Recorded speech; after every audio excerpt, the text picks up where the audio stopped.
આપણી સર્વેની સર્વે મહાનુભાવોને તાળીઓના ગડગડાટથી વધાવી લઈશું. કમ ના થઈ જોઈએ. પછી અહીંયા ફોટો આવી છે. હા આવી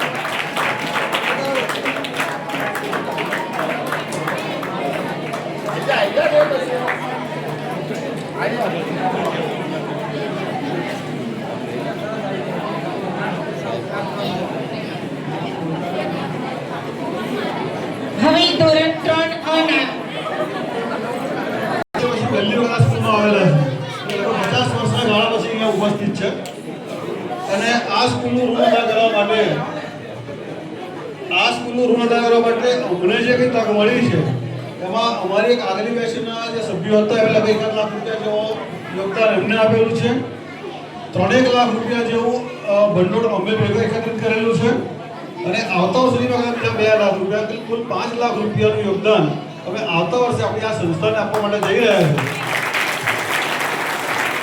અને એમાં આપણા અહીંયાના ઉપસ્થિત જે વિદ્યાર્થીઓ હતા, જે ભૂતપૂર્વ વિદ્યાર્થીઓ છે અને એમાંથી કેટલાક જે અમેરિકા એમનો સીટ ભાડો એની અંદર રહેલો છે અને બધા એકત્રિત થઈને લગભગ 5 લાખ રૂપિયા અમે આવતા વર્ષે આ સ્કૂલને ભંડોળ આપવા માટે અમને જે તક પ્રાપ્ત થઈ છે એ બધા સંસ્થાનો અમે આભારી રહીએ છીએ. મારી સંસ્થા છે હું આભારી છું અને સમયના અભાવને કારણે અમે એક ગ્રુપ ફોટો લઈ અને અહીંયાથી પછી વિદાય લઈશું. Thank you.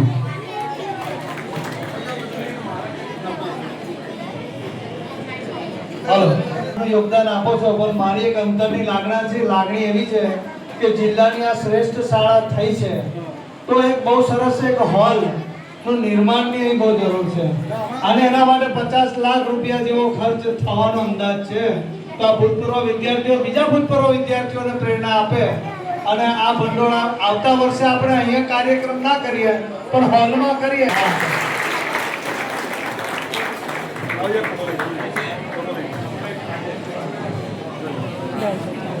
આટલે જઈ રહ્યા પાછળ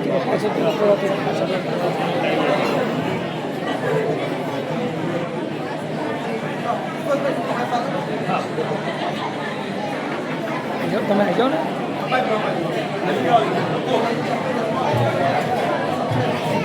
આ એક ઐતિહાસિક ક્ષણ છે એમ કહીએ આપણે કે આજે 52 વર્ષે લગભગ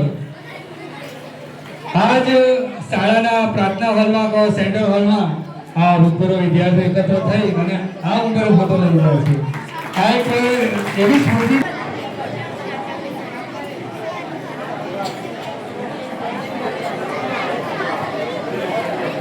સર્વે મહાનુભાવોના અમે ઋણી છીએ. આપણે ઉપસ્થિત થઈ અમારા આ કાર્યક્રમને ખરેખર ખૂબ દુભાવ્યો. આપણે આપના ખૂબ આભારી છે. ધન્યવાદ સાહેબ. સર્વે નામી તમામના નામ તો ગાંધીનગર સાહેબ શ્રી બધાનો પરિચય આપ્યો છે આપણને. આપ સર્વનો ખૂબ ખૂબ આભાર ધન્યવાદ પાઠવીએ છીએ.